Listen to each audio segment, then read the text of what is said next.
Jemaat Tuhan, baik yang hadir secara onsite maupun secara online, saya mengucapkan selamat Paskah. Ya, mari kita mau siapkan hati untuk kita beribadah bersama-sama. Kita mau siapkan hati baik yang ada di tempat ini maupun di rumah. Kita mau datang kepada Tuhan, menikmati hadirat Tuhan melalui setiap apa yang ada pada sore hari ini.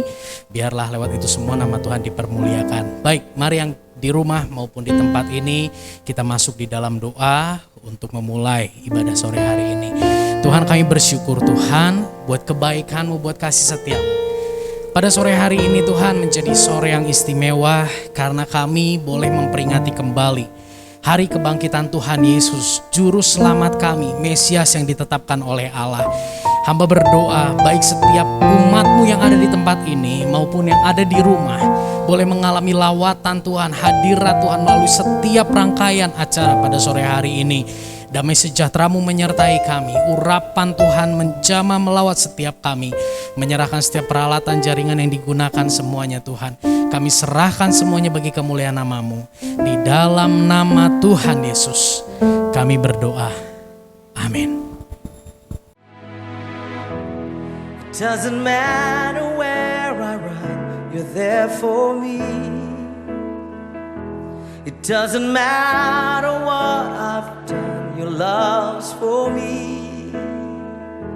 You wipe away the tears, you lift me when I fall. My life is saved by the mercy of your grace. It doesn't matter where I go, you walk with me. It doesn't matter when I fall, you cover me. You wipe away the tears, you lift me when I fall. My life is saved by the mercy of your grace. You are my Father, provider, you're my deliverer. Your mercies embrace me, surround me through your everlasting love. Father, I worship you.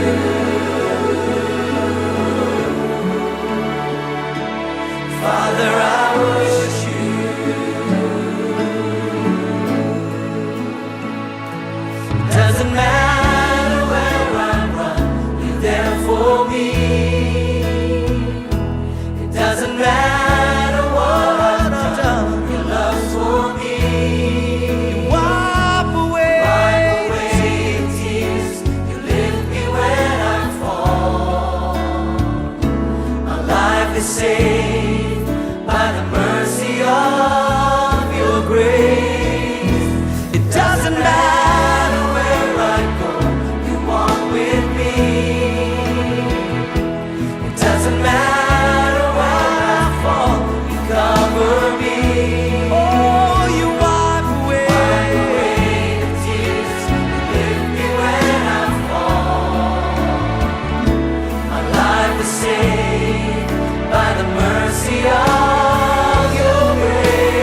Kimi, Timi, itu kan Yesus yang waktu itu banyak banget pengikutnya.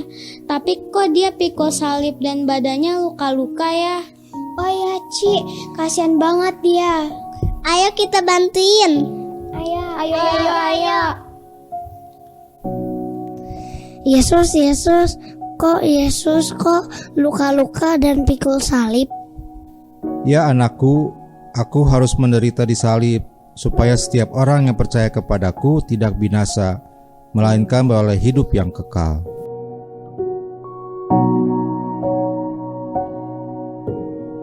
Tolong, siapa yang mau bantu Yesus? Tolong, siapa yang mau bantu Yesus? Om, tolong bantuin Yesus dong. Nah, ini dia nih. Dia yang pernah berdoa buat rumah tangga saya. Dulu rumah tangga saya sempat dipulihin. Dia suruh saya berdoa. Tapi, istri saya nggak berubah. Sia-sia kayaknya iman saya. Iya, bener. Ini orang yang waktu itu nyembuhin saya dari sakit lumpuh sampai saya bisa berjalan secara normal lagi. Tapi dia suruh saya buat doain keluarga saya dan orang lain. Tapi akhirnya ayah saya yang sakit meninggal juga. Sia-sia iman saya. Oi, Ci, bukannya Ci yang waktu itu ikut rombongan Tuhan Yesus juga? Iya loh, sis, ini kan yang dulu ajak kita. Katanya dia bisa kasih hidup yang berkelimpahan. Buktinya mana? Sekarang usaha suami saya bangkrut. Uang belanja dipotong. Dasar pembohong. Iya loh sis, sekarang suami aku juga kelilit hutang. Mana tuh janji-janjinya? Omong doang. Udahlah, sia-sia banget ikut dia.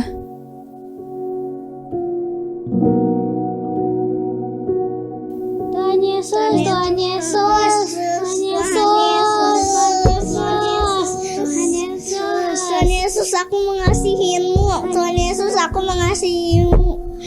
Yesus, jangan mati. Tuhan Yesus, jangan mati. Tuhan Yesus. Terima kasih Tuhan untuk setiap pengorbanan Tuhan, karena kasih-Mu yang menyelamatkan setiap kami Tuhan.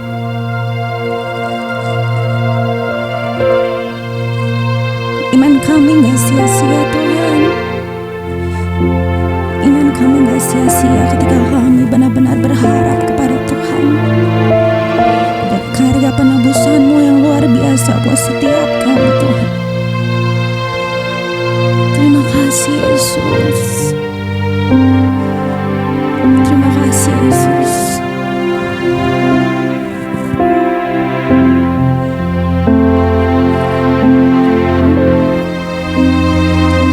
Karena kasih-Mu yang selamatkanku,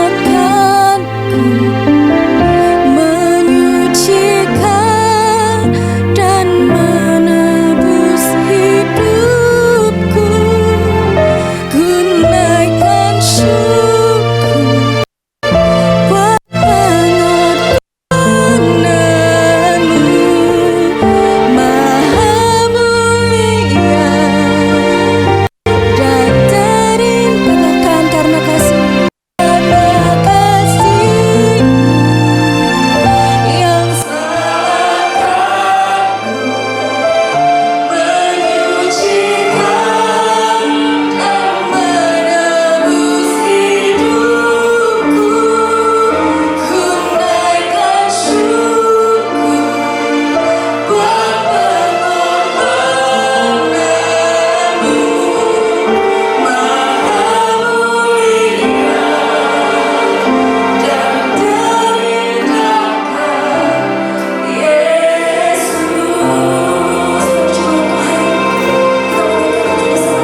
boleh merasakan hadirat Tuhan di tempat ini bersama-sama dengan kami. Kami mau naikkan bersorak-sorai Tuhan, karena hari ini hari yang luar biasa Tuhan. Kami mau bersorak-sorai bersama dengan para malaikat di surga, menyatakan kemenangan yang kami terima Tuhan. Terima kasih Tuhan Yesus, terima kasih Bapa di surga. Hanya di dalam nama Tuhan Yesus kami serahkan ibadah ini dari awal pertengahan hingga akhirnya. Haleluya, puji Tuhan. Amin. Silakan duduk kembali Bapak Ibu. Puji nama Tuhan, hari ini kita merayakan kebangkitan Tuhan Yesus. 2000 tahun yang lalu kita telah dimenangkan. Kita telah dimenangkan oleh Tuhan Yesus, diberikan kebebasan untuk memuji dan besarkan nama Tuhan. Makanya saya mengundang setiap jemaat di tempat ini maupun yang di rumah untuk bersorak-sorai, mau menari buat Tuhan, bersorak-sorai buat Tuhan. Kita menaikkan pujian Yesus kebenaran. Saya mau semua untuk bangkit berdiri, baik yang di rumah ataupun di sini, kita mau naikkan pujian Yesus jalan kebenaran.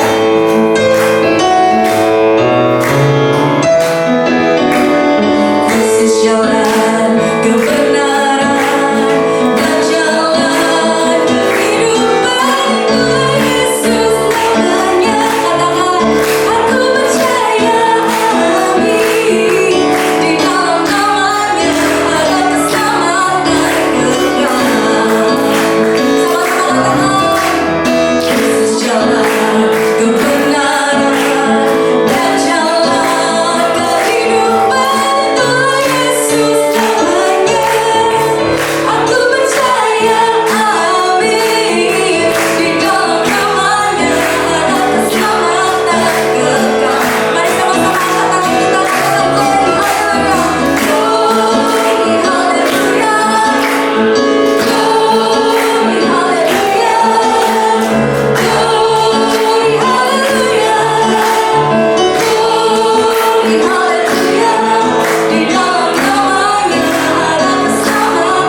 singkat, kita belajar bahwa di mana dari firman Tuhan yang nanti akan disampaikan, kadang mengikut Tuhan kita cuma melihat mujizat yang Tuhan kasih. Ketika kita berdoa kepada Tuhan dan doa kita tidak dikabulkan, kita kecewa sama Tuhan. Awalnya mungkin Tuhan memberikan apa yang kita inginkan. Ada satu waktu Tuhan membiarkan permintaan kita tidak dikabulkan, tapi kita boleh mempunyai iman tetap kepada Tuhan, karena kita tahu bahwa Tuhan memberikan yang terbaik. Iman kita nggak sia-sia sebab Tuhan yang kita sembah hidup. Iman kita nggak sia-sia sebab Tuhan yang kita sembah ada sampai saat ini. Kita boleh percaya dan menaruh pengharapan kita di dalam Tuhan. Kami percaya pada Tuhan bahwa setiap kasih-Mu dan karya-Mu atas kehidupan kami, Tuhan. Kami serahkan Tuhan hidup kami sepenuhnya di dalam tangan Tuhan.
aman di dalam-Mu Tuhan.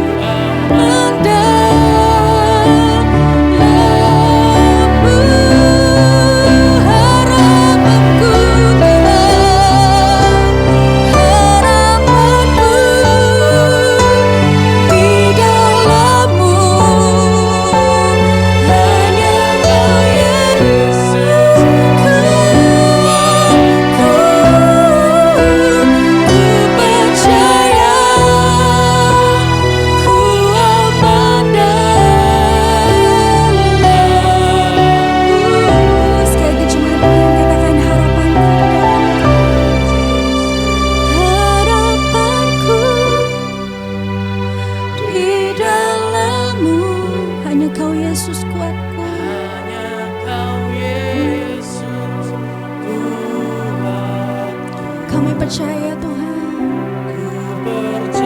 kami aman dalam genggaman tangan-Mu Tuhan.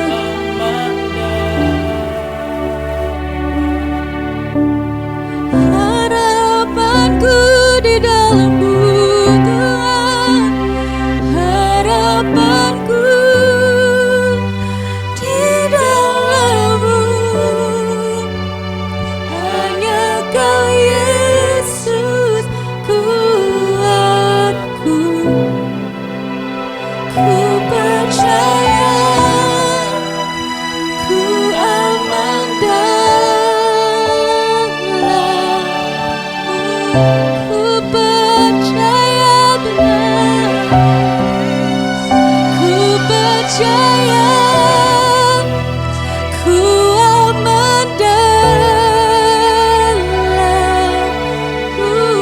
Dengan iman katakan, ku percaya, ku aman di dalam-Mu Tuhan. Ku percaya, ku aman dalam-Mu.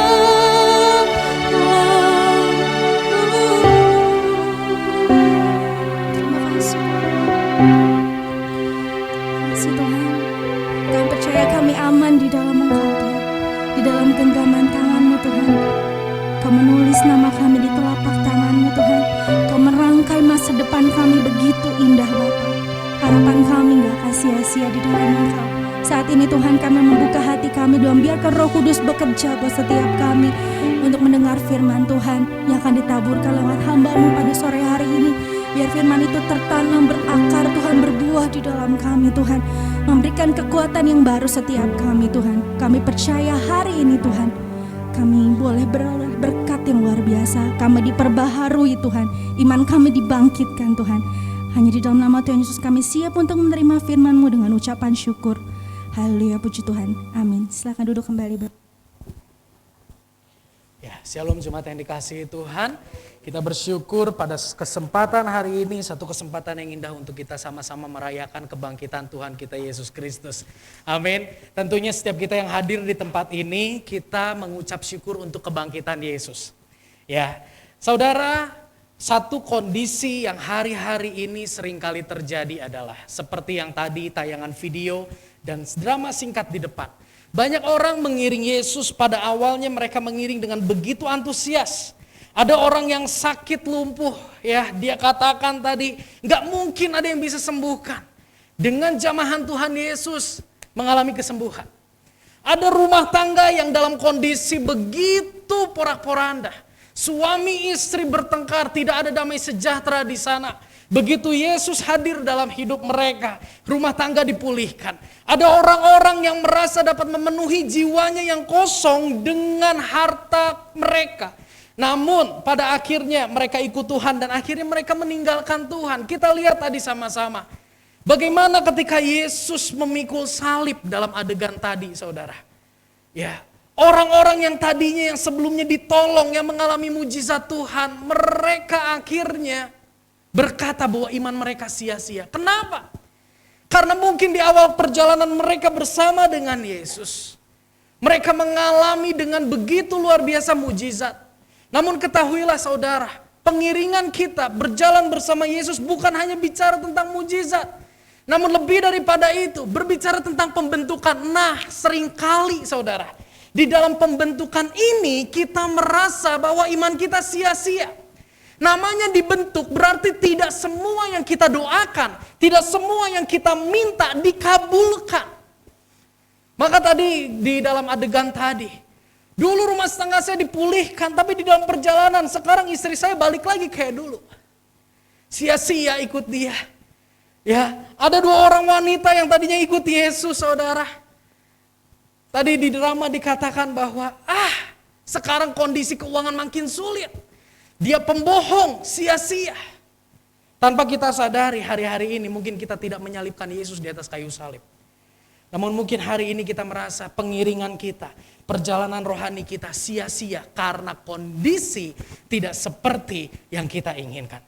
Tapi bersyukur pada sore hari ini kembali Tuhan berikan kesempatan untuk kita sama-sama merayakan Paskah, di mana kita mau belajar bahwa iman kita kepada Yesus tidak sia-sia. Sekalipun kondisi tidak sesuai dengan apa yang kita harapkan. Judul hari ini boleh ditampilkan di slide, imanku tidak sia-sia. Jika hari ini saudara merasa imanmu sia-sia mengiring Tuhan, hari ini kita akan temukan jawabannya sama-sama. Dan saya berdoa Roh Kudus menjamah setiap kita, baik yang di tempat ini maupun di rumah. Paulus katakan seperti ini di dalam kitab 1 Korintus 15 ayat yang ke-17. Demikian firman Tuhan. Dan jika Kristus tidak dibangkitkan, maka sia-sialah kepercayaan kamu dan kamu masih hidup dalam dosamu. Wow, saudara, lewat ayat ini, ayat yang pertama kita tahu saudara, bahwa iman kita kepada Yesus akan menjadi iman yang sia-sia jika Yesus tidak bangkit.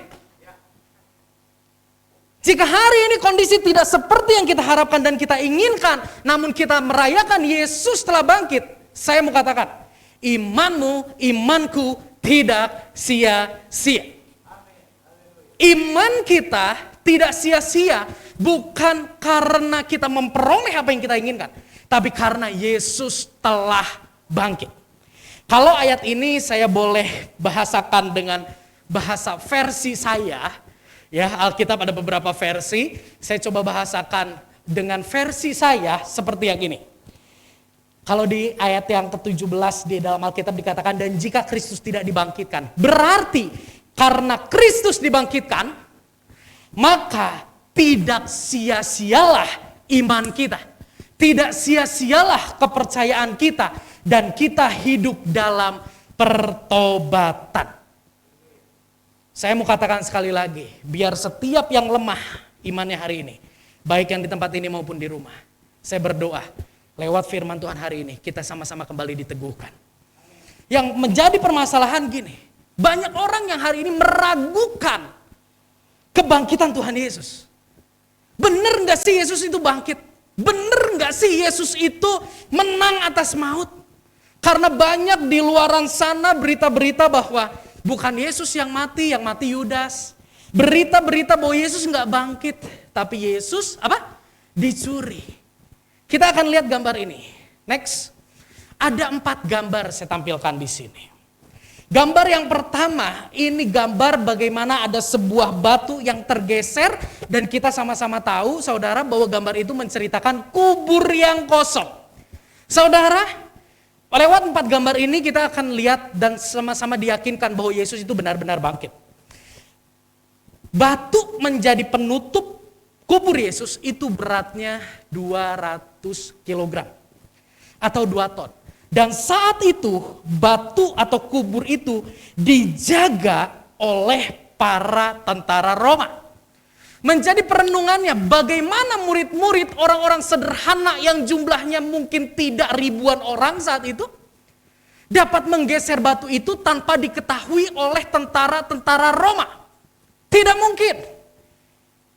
Dan di dalam kitab Matius dijelaskan bahwa ketika para tentara itu berjaga, saudara, ya di gambar sini ada kubur yang dijaga. Ketika mereka berjaga, mereka melihat ada gempa bumi dan malaikat turun, batu bergeser. Tidak mungkin kalau Yesus tidak bangkit atau tidak mungkin kalau Yesus dicuri, batu bisa bergeser.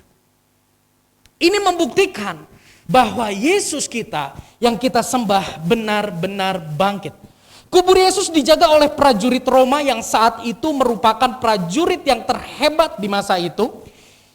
Menurut sebuah artikel dikatakan bahwa yang menjaga kubur itu ada 16 tentara. 4 orang berjaga di depan pintu kubur. 12 orang membuat setengah lingkaran di kiri, kanan, dan belakang kubur itu. Jadi tidak ada tempat untuk murid-murid bersembunyi untuk mencuri mayat Yesus. Ada gambar juga bagaimana kain, dan mungkin ada di sana di pojokan ada kain yang terlipat, saudara, ya, nanti boleh baca di rumah. Yohanes 20 ayat 5 dan ayat yang ke-7 menjelaskan bagaimana kain kafan pembungkus tubuh Yesus terletak di tanah dan kain peluh tergulung dengan rapi. Bagaimana orang yang mencuri sempat-sempatnya membuka kain kafan ditaruh, sempat-sempatnya membuka kain peluh dan digulung. Saudara, orang yang mencuri nggak mungkin kepikiran beberes. Namanya mencuri diangkut, seawak-awak diangkut, saudara. Tapi kalau di sini kain kafan bisa terlepas yang tadinya membalut tubuh Yesus, kain peluh yang tadinya terpasang dalam tubuhnya bisa ditaruh dengan rapi, menunjukkan bahwa Yesus tidak dicuri. Yesus benar-benar bangkit. Dan yang terakhir di dalam 1 Korintus 15 ayat yang ke-6, Paulus menuliskan bahwa Yesus menampakkan diri kepada 500 orang percaya. Ini bukan halusinasi. Nama orang-orang saat itu ketika Yesus mati, mereka putus asa, mereka hilang harap, saudara. Namun Yesus menampakkan diri, berarti penampakan itu bukan sebuah halusinasi. Biarlah lewat 4 hal ini kita sungguh-sungguh percaya bahwa Yesus benar-benar bangkit. Dan bahwa iman kita tidak sia-sia karena Yesus bangkit. Jika saudara hari ini merasa imanmu sia-sia karena kau sudah berdoa puasa dan sebagainya, namun doamu tidak terkabul, saya mau katakan, imanmu tidak sia-sia. Lalu apa maksud Tuhan dibalik semua tertundanya jawaban doa, nanti kita akan lihat. Ya, ada sebuah pesan dari Rasul Paulus, 1 Korintus 15 ayat yang ke-19. Demikian firman Tuhan. Jikalau kita hanya dalam hidup ini saja menaruh pengharapan pada Kristus, maka kita adalah orang-orang yang paling malang dari segala manusia. Jika kita hanya menaruh pengharapan kepada Kristus tentang hal-hal dunia ini, kita adalah orang paling malang di antara manusia. Di dalam bahasa Indonesia terjemahan baru, BIMK, demikian firman Tuhan. Kalau pengharapan kita kepada Kristus terbatas pada hidup kita di dalam dunia ini saja, kenyamanan, kekayaan, kesembuhan, dan sebagainya, hanya terbatas hal-hal jasmani, maka dari seluruh umat manusia di dalam dunia ini, kitalah yang paling malang. Jangan sampai hari ini kita percaya Yesus dan kita hanya menggantungkan pengharapan kita kepada Dia hanya untuk hal-hal yang bersifat jasmani. Hal-hal yang bersifat kekayaan, kenyamanan, dan sebagainya. Saudara, saya mau katakan gini. Yesus dalam pelayanannya 3,5 tahun yang ditulis dalam Alkitab, apa yang dia lakukan? Dia menyembuhkan orang. Setuju ya? Dia memberi makan 5.000 orang. Bicara tentang memenuhi kebutuhan manusia. Dia membangkitkan orang mati. Pertanyaannya, apakah mujizat-mujizat itu apakah Yesus harus mati dulu baru bisa lakuin mujizat itu? Enggak. Waktu dia masih hidup, waktu Yesus hidup, dia melakukan mujizat, menyembuhkan orang sakit, membangkitkan orang mati. Waktu Yesus masih hidup di dalam pelayanannya, Yesus memenuhi kebutuhan manusia 5 roti 2 ikan. Mari saudara, saya mau katakan bahwa untuk memenuhi kebutuhan kita, Yesus tidak perlu mati di kayu salib. Amin. Tidak harus dia mati di kayu salib dulu baru bisa melakukan mujizat yang bersifat jasmani. Tapi kalau Yesus sampai mati di kayu salib, menunjukkan bahwa ada hal yang jauh lebih penting daripada kebutuhan jasmani kita yang Dia akan berikan dan sanggup berikan bagi kita. Maka itu Paulus katakan, kalau kita hanya menaruh pengharapan kita terbatas kepada hal-hal yang bersifat jasmani di dalam dunia ini, kita orang yang malang. Supaya kita menjadi kaya, supaya kita limpah dalam hal materi, supaya kita mengalami pemenuhan kebutuhan, Yesus gak usah mati di kayu salib. Kalau Yesus harus mati di kayu salib, berarti ada yang jauh lebih penting dari pemenuhan kebutuhan jasmani. Bisa menangkap sampai di sini? Saya tuliskan di depan gini. Next. Untuk memberi kesembuhan dan pemenuhan kebutuhan jasmani, Yesus tidak perlu mati di kayu salib. Jika Yesus sampai mati di salib dan dibangkitkan, berarti ada hal yang jauh lebih berharga dari kesembuhan dan pemenuhan jasmani yang Dia sanggup berikan. Amin.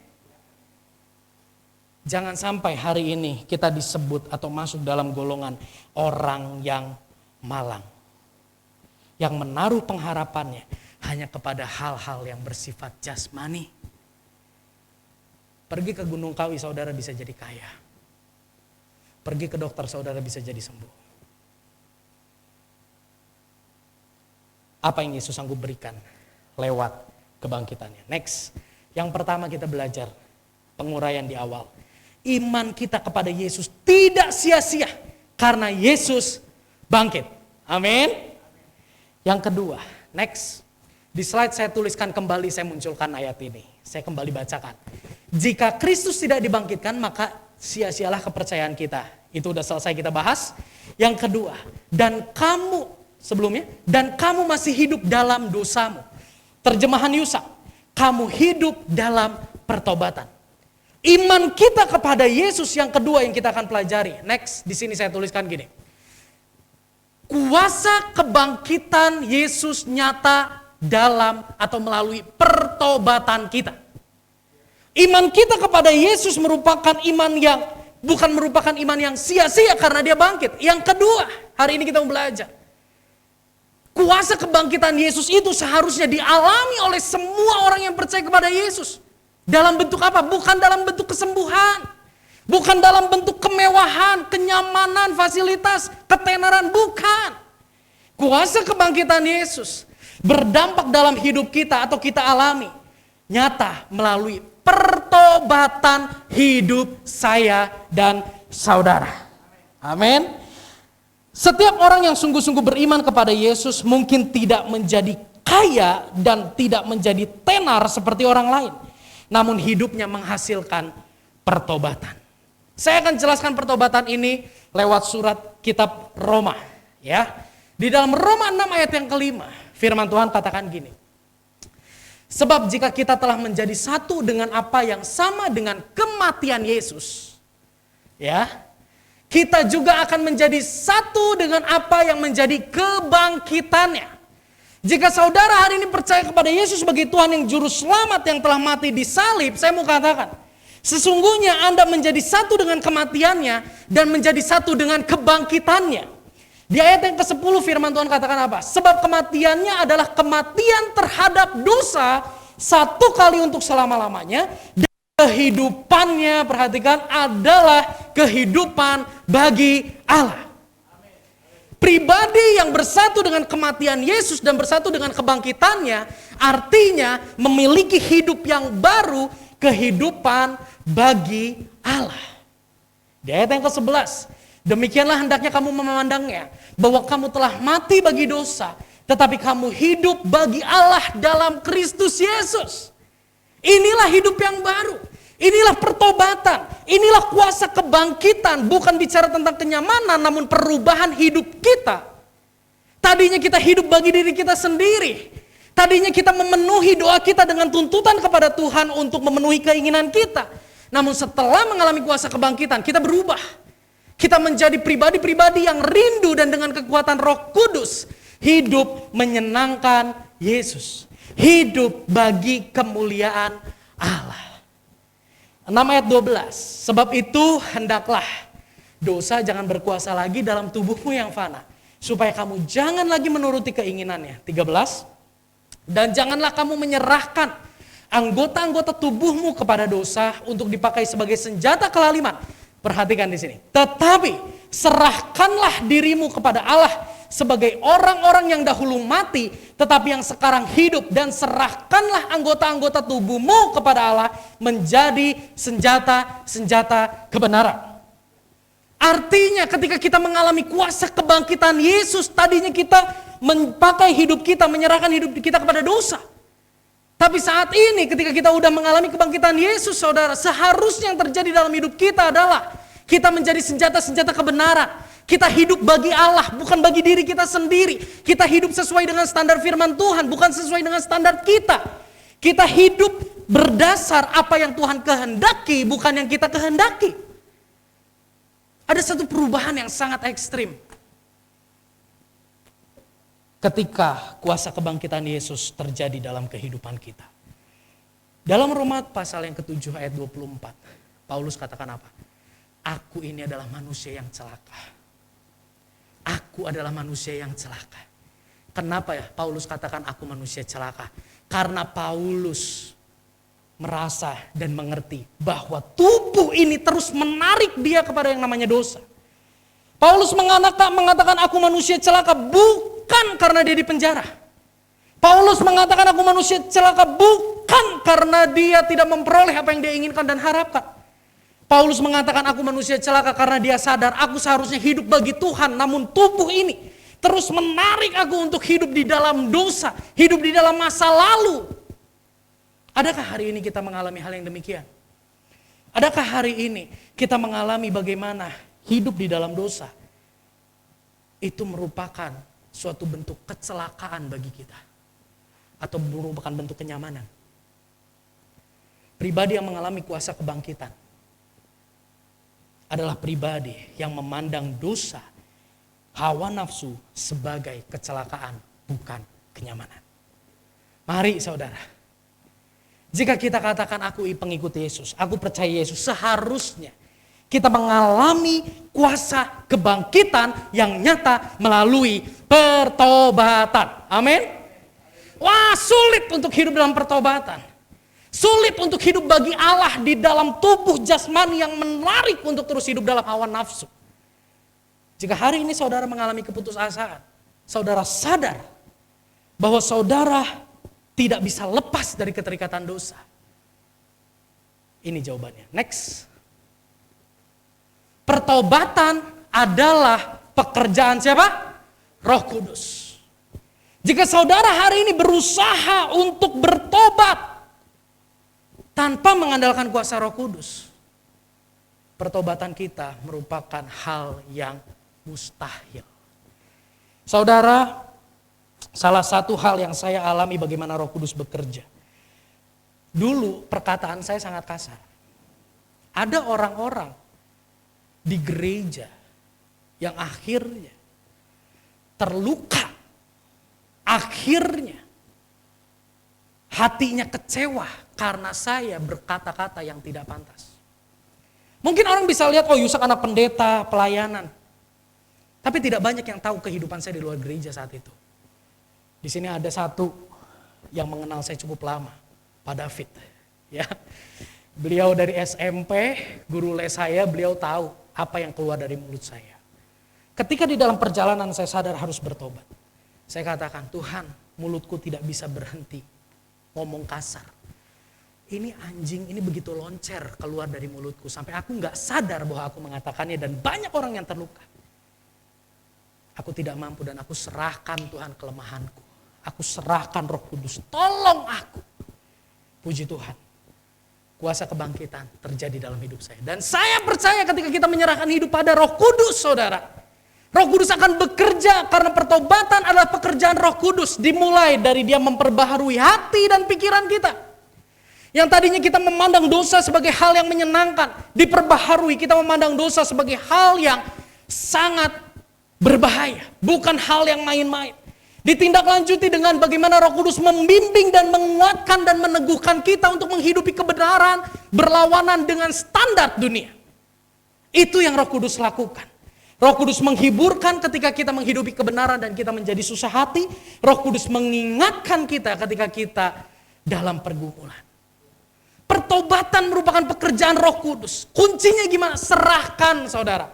Setiap pagi, apa yang hari-hari ini menjadi keterikatan dosa yang saudara tidak bisa selesaikan, tidak bisa ubah dalam hidupmu. Bawa dalam doa. Tuhan, aku tidak mampu berhenti ngomong kasar. Tuhan, aku tidak mampu keluar dari pikiran-pikiran yang najis, pikiran-pikiran yang kotor. Tuhan, mampukan aku. Saya percaya di dalam nama Yesus, Roh Kudus bekerja dan menginsyafkan. Roh Kudus bekerja dan mengubahkan. Sehingga perkataan kita nggak kasar, perkataan kita membangun. Amin. Next. Kita baca sama-sama bagian ini. Oke. 1, 2, 3. Tanpa Roh Kudus, komitmen menghidupi firman Tuhan hanya menjadi sebuah angan-angan. Bersama Roh Kudus, komitmen menghidupi firman Tuhan akan menjadi kenyataan. Roh Kudus yang menguatkan, memampukan, menghiburkan, dan membimbing kita menghidupi firman Tuhan. Amin.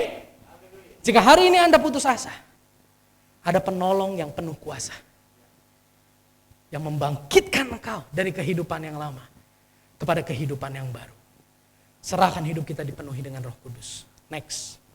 Saya juga tuliskan di sini. Ketika kita hidup dikendalikan Roh Kudus, mungkin kita tidak mendapat semua yang kita minta dan inginkan. Namun yang pasti Allah akan mendapatkan apa yang Ia inginkan dalam kehidupan kita. Ketika kita serahkan diri sama Roh Kudus, mungkin kita nggak jadi sekaya orang lain, kita nggak jadi setenar orang lain, kita tidak menjadi berhasil seperti orang lain dalam hal materi. Tapi yang pasti sekalipun kita tidak memperoleh apa yang kita inginkan, namun Tuhan memperoleh apa yang Dia inginkan di dalam kehidupan kita, yaitu apa? Pertobatan. Dan Tuhan disenangkan, saudara. Menjadi perenungannya. Lalu bagaimana dengan kehidupanku hari ini? Aku sudah beriman kepada Yesus. Namun kenapa masalah dan pergumulanku belum juga selesai? Next, kita akan temukan 3 hal. Yang pertama, masalah pergumulan doamu belum dijawab sama Tuhan, belum dikabulkan sama Tuhan. Pertama, karena Tuhan mau menjadikan engkau pribadi yang tekun dan berkualitas. Saudara, Ayub didapati dia sangat mencintai Tuhan, tulus, takut akan Tuhan. Iblis datang sama Yesus, sama Allah di sorga. Dan Allah katakan, cobai dia. Asal jangan sentuh jiwanya, hartanya disikat, tubuhnya disikat. Dan Ayub didapati tetap setia sama Tuhan. Tuhan gak mau engkau cuma dikenal sebagai pribadi yang berkualitas. Tapi Tuhan mau kita semua benar-benar berkualitas. Dan lewat pergumulan, permasalahan yang terjadi, saudara, itu membuat kita menjadi pribadi yang tekun, menjadi pribadi yang berkualitas. Maka dari itu saya katakan, pergumulan tidak berarti iman kita sia-sia. Di tengah pergumulan dia membentuk kita menjadi pribadi yang berkualitas. Yang kedua, kenapa masih ada pergumulan? Kenapa masih ada kesesakan? Kenapa doa kita belum kunjung dijawab dan dikabulkan? Yang kedua, hidup yang menjadi teladan dan membangkitkan semangat lingkungan. Di dalam Filipi pasal yang ke-1 ayat 12-14, Paulus tulis gini, memang aku dipenjarakan, tapi karena pemenjaraan aku ini, orang-orang di luar sana jadi lebih berani memberitakan Injil. Orang-orang di luar sana menjadi lebih berani menyuarakan tentang kebenaran. Artinya apa? Lewat pergumulanmu dan pergumulanku hari ini, saudara, lingkungan sedang melihat, lingkungan sedang mempelajari pola hidup kita. Apakah kita setia? Dan ketika kita didapati setia, semangat lingkungan untuk menghidupi firman Tuhan akan terimpartasi lewat kehidupan kita. Ketika lingkungan melihat kehidupan kita, mungkin lingkungan mengalami masalah pergumulan yang berat, lalu dia lihat hidup kita, dia bisa berkata, wah, dia lebih berat hidupnya daripada aku, dia aja setia, biarlah aku juga setia mengiring Tuhan. Hari ini, saudara, kita nggak hidup sendiri di hutan. Ada orang-orang di sekitar kita yang perlu dikuatkan, yang perlu diteguhkan, yang perlu semangat lewat kehidupan kita. Permasalahan yang kita hadapi diizinkan Tuhan supaya kita boleh menjadi percontohan kesetiaan bagi orang-orang yang ada di sekitar kita. Amin. Dan yang terakhir, kenapa pergumulan itu terjadi? Sebelumnya, menjadikan kita serupa dengan Yesus. Paulus katakan gini, aku bukan cuma mau bersekutu dengan kebangkitan Yesus, tapi aku juga mau bersekutu dengan penderitaan Yesus. Ketika kita menghidupi kebenaran dan kita semakin menderita, tanpa kita sadari, kita dijadikan pribadi yang semakin serupa dengan Yesus dari hari ke hari. Dampaknya apa? Lingkungan kita merasakan Yesus lewat kehidupan kita. Ketika kita mengalami kuasa kebangkitan Yesus, kita hidup dalam pertobatan. Ada masalah, lingkungan tetap dapat merasakan Yesus lewat kehidupan kita. Amin. Kita lihat bagian yang terakhir. Kisah Para Rasul 29. Coba boleh tolong dibuka di dalam Alkitab saudara, Kisah Para Rasul pasal yang 29. Bagian yang terakhir. Ada nggak saudara? Nggak ada. Wah, Yusa salah nggak? Saudara, kitab Kisah Para Rasul itu berbicara tentang kehidupan orang-orang yang mengalami kuasa kebangkitan Yesus. Kehidupan orang-orang yang sebelumnya hidup bagi dirinya sendiri, sekarang hidup bagi Allah.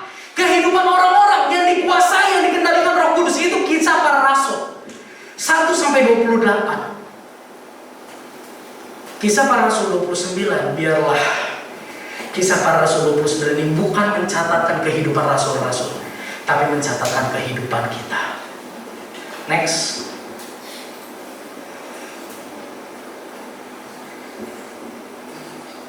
Mungkin saudara melihat foto ini sebagian besar tahu ya siapa orang ini ya. Ini adalah Kisah Para Rasul 29 buat hidup saya. Bagaimana hidupnya dikuasai oleh Roh Kudus. Bagaimana sekalipun melayani Tuhan, namun tidak memperoleh apa yang diminta dan didoakan. Bapak Pendeta Cheng Yuto meninggal dalam kondisi mata yang buta. Apakah dia tidak berdoa untuk kesembuhan? Dia berdoa untuk kesembuhan. Namun sekalipun tidak dijawab, dia tetap setia melayani Tuhan. Ada kuasa kebangkitan di dalam hidupnya, saudara. Sehingga dia tidak merasa bahwa imannya sia-sia. Itu ditunjukkan melalui antusiasnya dalam melayani Tuhan. Yang di sebelah adalah Ibu Pendeta Rebekawati. Di akhir usianya sama sakit, saudara. Namun sampai akhir hidupnya beliau tetap boleh menjadi berkat. Kenapa? Karena ada kuasa kebangkitan.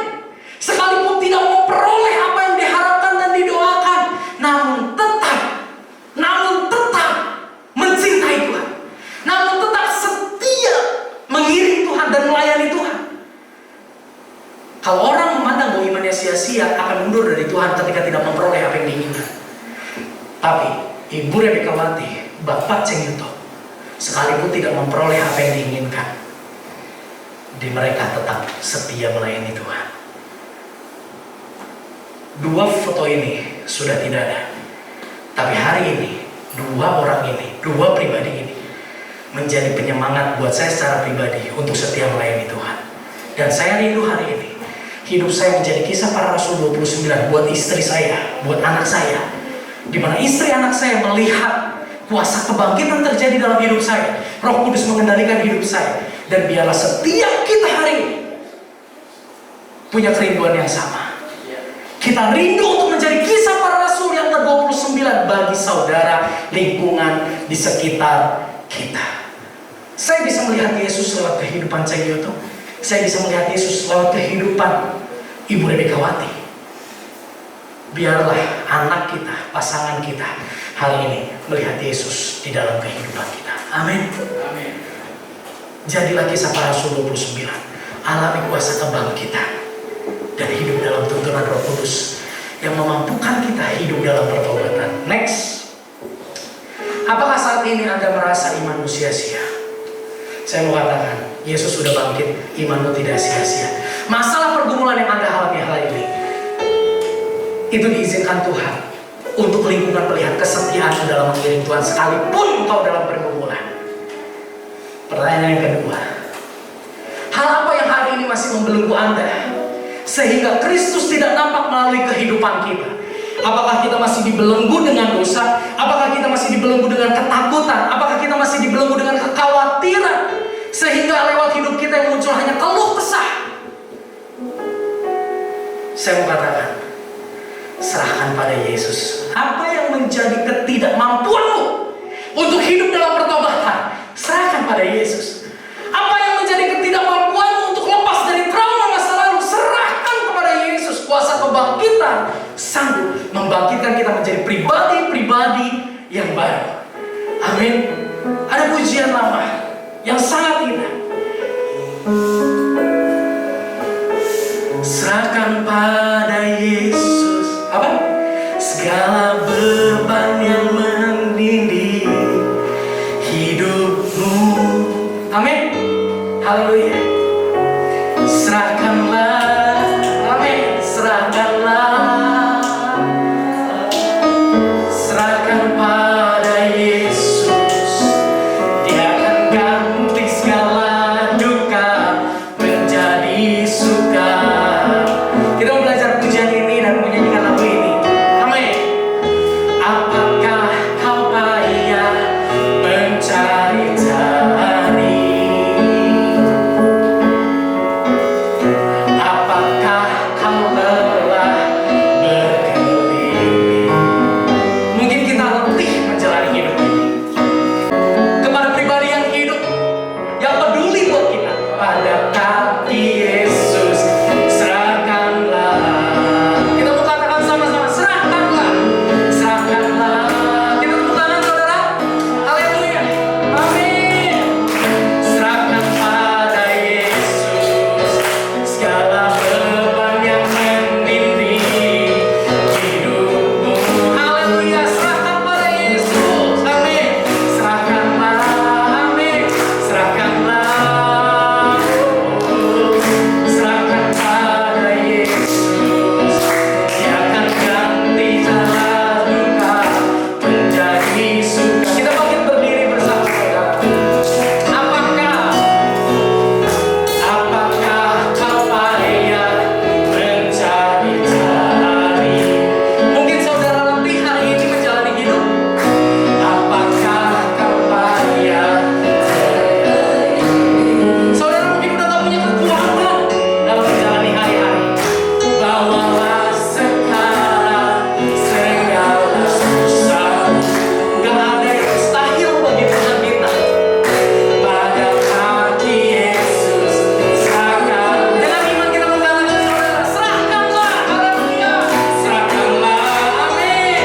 Serahkanlah. Serahkan pada Yesus segala beban yang menindih hidupku. Di dalam nama Yesus ada kelegaan buat setiap kita saat ini. Amin. Haleluya. Yesus, kami serahkan semuanya pada Tuhan. Ya. Dia akan ganti segala suka menjadi suka. Kita mengatakan sekali lagi, serahkanlah. Serahkanlah. Yes, Tuhan. Kami serahkan semua hidup kami. Kami serahkan setiap beban yang menindih hidup kami. Amin.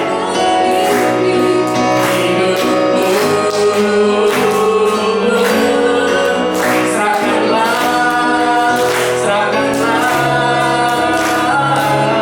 Serahkan pada Yesus. Dia akan ganti segala duka menjadi suka. Dia akan ganti segala duka menjadi suka. Ganti segala duka menjadi suka. Kita tundukkan kepala kita mau berdoa. Hamba tidak tahu apa yang menjadi beban berat yang menindih hidup kami hari ini. Tapi hari ini kami tahu bahwa iman kami tidak sia-sia. Kami tahu malam hari ini Tuhan, bahwa pergumulan berat yang kami hadapi, beban yang menindih hidup kami, itu Tuhan izinkan supaya kami didapati lebih lagi berkualitas. Supaya kami lebih lagi dapat menjadi contoh teladan iman buat orang-orang di sekitar kami tentang kesetiaan pada Tuhan. Sehingga kami boleh lebih lagi menyatakan Kristus bagi lingkungan kami. Segala beban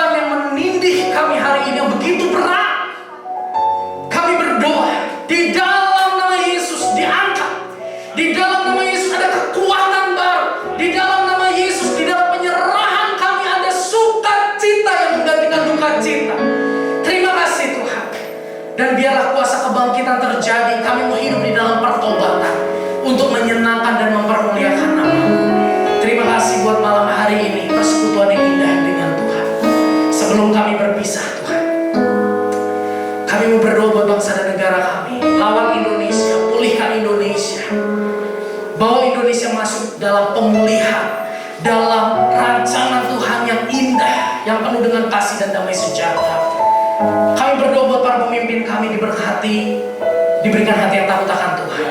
Kami berdoa buat komunitas kami, Jerusalem Community Church. Terus bawa kami untuk lebih lagi mengalami mengenal Tuhan.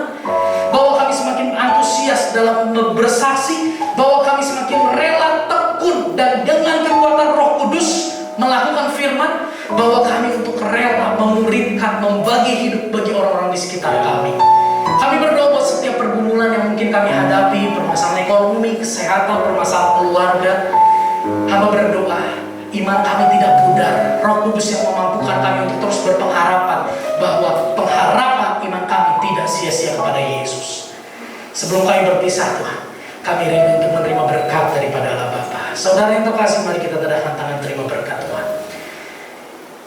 Terimalah segala berkat daripada Allah Bapa, cinta kasih daripada Tuhan Yesus Kristus, persekutuan dengan Roh Kudus, hati yang mengasihi Tuhan, hati yang rindu dekat dengan Tuhan, hati yang rela penuh sukacita dengan kekuatan dari Tuhan melakukan firman Tuhan ada dalam hidup kita saat ini sampai selama-lamanya.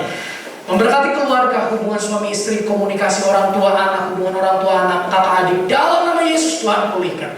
Memberkati pekerjaan, studi, pergaulan, masa depan, kesehatan, keuangan, pelayanan, semua yang Tuhan percayakan pada kami.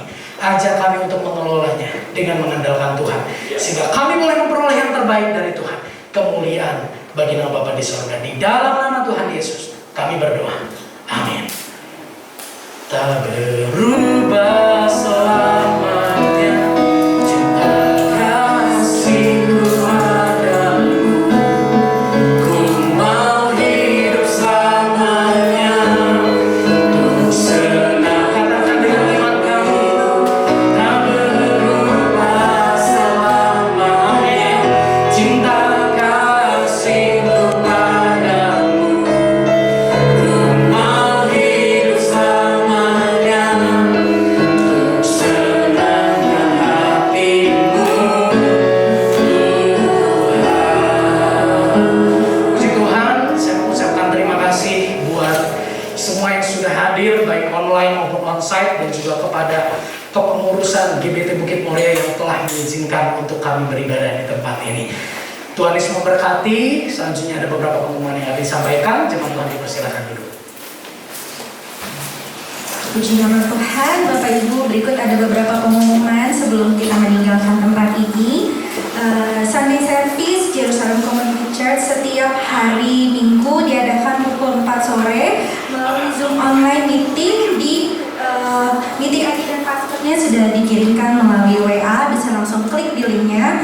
Lalu kemudian setiap hari Rabu kita ada worship night setiap jam 7 malam. Saya juga mengundang untuk Bapak Ibu semua bisa hadir dalam link Zoom yang sudah sering dibagikan. Kita bersama-sama untuk menyembah Tuhan pada hari Rabu jam 7 malam. Lalu setiap hari Jumat kita ada Bible study yang akan diadakan pukul 6 sore. Berikut juga di link Zoom yang sudah disediakan di dalam WA, tinggal diklik aja Bapak Ibu, kita mau sama-sama belajar firman Tuhan. Lalu untuk persembahan dan perpuluhan bisa ditransfer ke rekening 1570330043 atas nama Yusak Setiawan. Lalu juga untuk ibadah JCC Kids, untuk para Bapak Ibu yang punya anak-anak kecil bisa bergabung bersama dengan kami, diadakan setiap hari Sabtu pukul 3 sore di link Zoom yang sama yang akan dibagikan melalui WhatsApp. Lalu rekaman ibadah setiap hari Minggu bisa disaksikan di YouTube channel Jerusalem Community Church. Berikut pengumuman yang sudah disampaikan. Terima kasih, Tuhan Yesus memberkati.